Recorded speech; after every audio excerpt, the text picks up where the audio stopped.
just play the greatest music in the world, man. Absolutely. Absolutely. Have you ever spoken to Ralph and compared notes with him? Yeah, Ralph and I actually talk from time to time. What's awesome about it is, when I first started off, Ralph was the first one to give advice. We traded around some costume stuff, and he was great. He's really gracious. He's jumped up and we've done tunes together on stage, having, both eras up on stage, and just listening to him through my in-ears and how effortlessly he does it. It's just amazing. And I'm like, man, you are unbelievable. And he's like, no, man, you are. I'm like, oh, this guy's being really nice, because Ralph is the real deal. So that's crazy. That's crazy. And in terms of Van Halen, when did you start getting addicted to the band? When did you first find out about Van Halen, discover Van Halen? So I was in 6th grade on a water skiing trip out at the Colorado River, and there was a bunch of kids my age, and it was nighttime. All of a sudden I heard the beginning of Running with the Devil.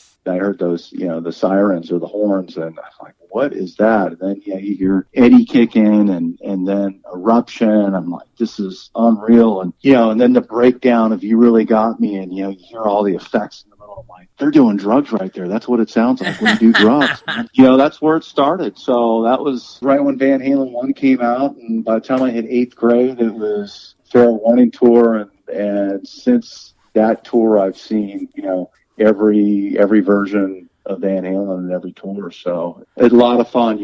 I haven't met the members of the only ones I've met is Sammy and Mike. I've been on stage with those guys, got to hang out with Gary Sharon before and listen to the stories that he has, and it's been really fun. That's really cool, man. Stuff. That's cool. And in terms of aesthetics, what era of Dave do you try to capture? Well, to me, it's all about the Dave era. I mean, right. I love the Sammy era. I'm a huge fan of that era. I even like the Van Halen 3 album. I don't think it gets the props that it actually deserves. I think if Van Halen fans go back and listen to Van Halen 3, specifically like Year of the Day, and listen to Eddie's solo. Yeah, some sick guitar playing there. Yeah, it's true. I'm a big fan of a lot of Eddie's playing on that album, and I love Gary. I think Gary's an incredible singer. I think some of the songs were underdeveloped, and I thought the production wasn't the greatest, but I thought there was some incredible playing. That Year to the Day is so overlooked in the Van Halen catalog in terms of Eddie's playing. His playing on there is on fire. Yeah, it's without a doubt. Like you say, the production of it, I think, we're sorely missing Michael Anthony's backing vocals on that. Yeah. He's hardly on the record. Everything he has to offer. And I mean, to me, it's like I don't have the talent to sing the Sammy or Gary stuff. I'm a strict David guy. Right. Now, if you go see the Punks, one thing I'll say is like, we don't try to, you're not going to be fooled. You're going to know it's not Van Halen, but we feel we do a really good replication, and it's about the music. And the interesting thing and the bottom line is when you have people come out to the show, I'm in my 50s now, basically your crowd is in the 30s and 40s. Really? Wow. Maybe you'll dip into the 20s a little bit.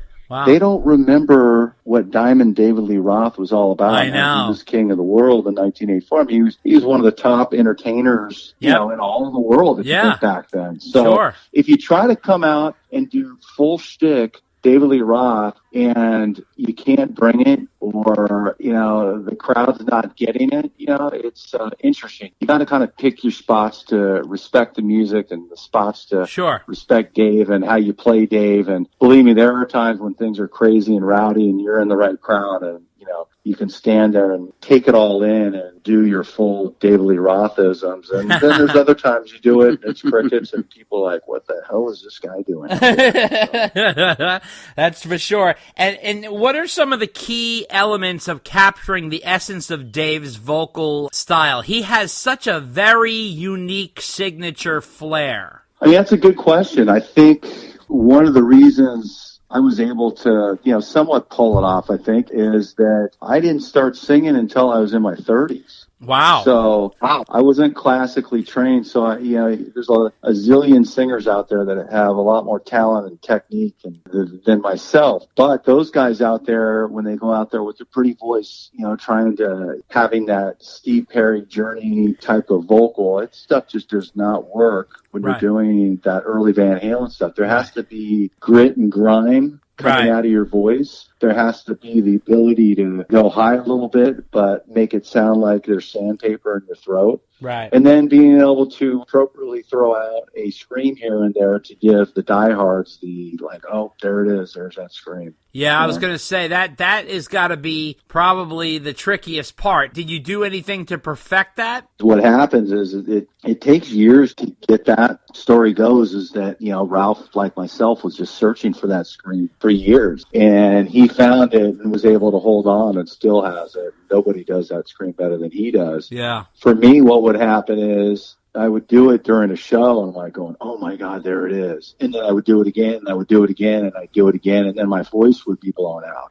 Wow. So the trick for me and what I do is I do the screams when the diehard fans like yourselves are expecting to hear that scream. Oh, okay. So I'm not going to throw out the 2 or 3 screams a song, but, when we get to Running with the Devil, you're going to hear the scream. When we get to Somebody Get Me a Doctor, you're going to get that scream. The scream at the beginning of Unchained, you're damn well right, you're going to get that scream right there. So it's about nailing the spots where you have to do it and then not abusing it. So once I kind of dialed into that and went that route, it seemed to help. Going in today, I hadn't sang in 3 months, and, we're getting ready to do a bunch of shows, and assuming everything goes off okay. So today was the first day I tried to sing, and oh boy, you don't sing for 3 months. That's a rough thing. So got to work that back in. Yeah, I can imagine. In terms of your set list, it seems like you guys really get into some crunchy tunes. So you do a lot of deep tracks. Is that expected as part of being in the Punks? I think the reality is when you do a 90-minute Van Halen set, and that's your typical set is 90 minutes. Sometimes you might do 2 hours. Sometimes you might just do a quick 60-minute. But there's a group of songs that you have to do every single time you play. Okay. Like Jump or not, you're going to have to sing Jump. You're going to do Unchained, which that's not such a bad thing. You've got to sing Running with the Devil. You've got to do, all the typical standards you've got to do. Right. Then kind of have your next level of songs. Okay, let's throw in Everybody Wants Some. Let's do some Mean Street. I'm the One. So you got kind of those core songs. Right. But it gets really fun to get into those 2-hour sets, and you get to dig a little bit deeper. And we recently did Monsters of Rock. Eddie Trunk wanted us to do In a Simple Rhyme, and it was like, man, we haven't done that in a long time. So we kind of worked it up in sound check and pulled that out and did it for him. And it was pretty cool, a little rough, but I think it came across okay. And then it turned out that night we were playing in the lounge in the middle of the night, and it was packed, and we brought Nuno Betancourt up on stage, and he wanted to do Loss of Control. Oh, so wow.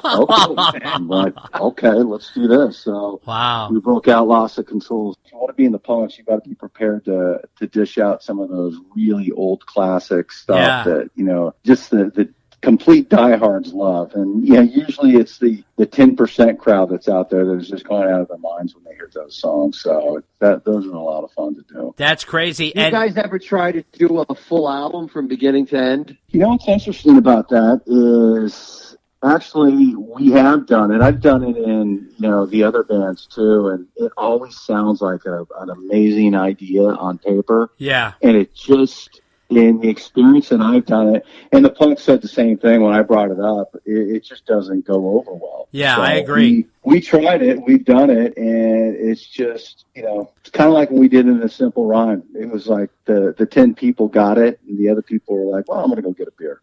So. Can you basically pull out anything from the first 6 albums? Yeah, I think we've done everything. I think I'm trying to, probably your toughest one to pull out and I believe I did it with one of the other bands, but I don't think we have done it in the Punks, is like Top Jimmy. Oh, really? Of what's going on. I don't think we've done that. I believe we've done everything else. One of my favorite things to do is like a little medley off 1984, and not your standard Panama Jump Off a Teacher, which you're obviously going to get in every show, but I'm talking about House of Pain, Gone Bad, nice, and Drop Dead Legs. We love doing those. Yep. We'll always pull out, if we're extending past, a 90-minute set, a fun thing to do is Drop Dead Legs and So This Is Love, and just, those are fun. And, oh my God. The VH fans just go off on that. It's a good time. That's incredible. What was for you really a challenge to pull off? Which song's a challenge to pull off? Vocally. Vocally, I would say "Woman, oh woman, oh silly games you play." Out of love. Out of Love. Out of Love. That's off of Van Halen too. Yeah.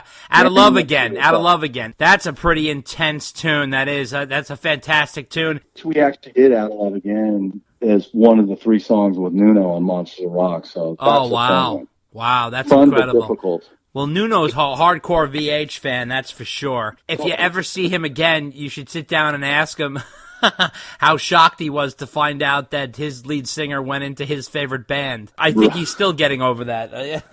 Right, yeah, exactly. It is a conundrum. So tell me, one thing I always was upset about the Punks is, how come you guys don't come to the East Coast? I mean, it's simple. It's about getting booked. Oh, really? Yeah. I mean, we'll go anywhere. I mean, it's interesting. You get your hot spots that you go to a lot. And it seems like we spent a lot of the summers, in through Ohio, Cleveland and Akron. We kind of dipped into Pennsylvania a little bit. But anything past that, it seems like, we just don't get booked on the East Coast unless we're doing something, in the far south, in like Louisiana. We do a thing in New Orleans, and then, of course, we do the Monster Rock Cruise and we leave out of Florida. But I would love to come do some stuff on the East Coast. We did actually a Royal Caribbean thing out of New York one time and sailed around for a couple days. Those sound like fun, but, you're basically doing a gig that, nobody's there to see a Van Halen cover band. Everybody's just on a cruise. Right. Those are the tough crowds. You might have a few people that just kind of stumble in and find out that we're there, that love it, and then you've got the rest that are like, okay, we're on a cruise and we're like 78 years old.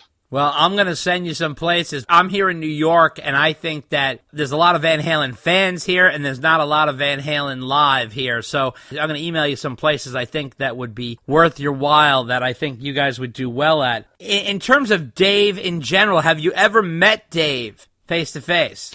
Never met Dave. No, huh? Never met Dave. Met everybody but Dave and the Van Halen brothers. We thought we were going to meet Alex a couple months ago. We played a private party in his neighborhood. We had heard that he was going to be over there, and we were excited. I mean, when you hear that, it definitely puts a little bit more thump in what you're doing. But then we found out he ended up going out of town. So funny thing is Scott, who's our drummer, he goes to the same dentist as Alex. Oh, really? So he was just getting his teeth cleaned a few months back and was literally walking in as Alex was walking out. Oh, my God.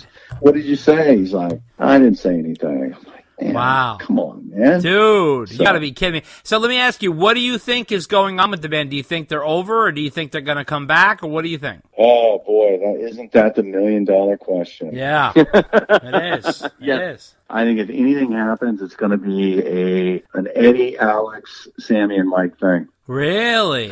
That's what, if I had to bet one way, and honestly, I'd be kind of curious to see what those 4 guys put together. Yeah. As far as an album, if they did that. I just think with their ages and health issues and personalities, right? I don't know if we're going to see the whole Dave and Eddie thing. Yeah. Again. Yeah. If I had to now. Do I hope it's our 4 original guys? Absolutely. That'd be amazing. I mean, we went out, the band, we were playing, it's a funny story, we were playing in Houston a couple years ago, and Van Halen was playing there that same night. So we're sound checking and getting ready, and we knew a couple guys on the crew, so they got us into the show, so we went and checked out the show. And I'll be the first one to say it. There's times I'm like, Dave, what are you doing? Right. Yeah, here? sure, Let's of go. course. I know you could do it. And then there's points of that show that I'm like, that's it right there, Dave. Right. Just do that. Keep doing that. Yeah. Nothing else. Stick right with that. Yeah. And the band was phenomenal. And, and then you got to give the kid the props. Wolfie was great, too. Oh, yeah. No, he's incredible. That's for sure.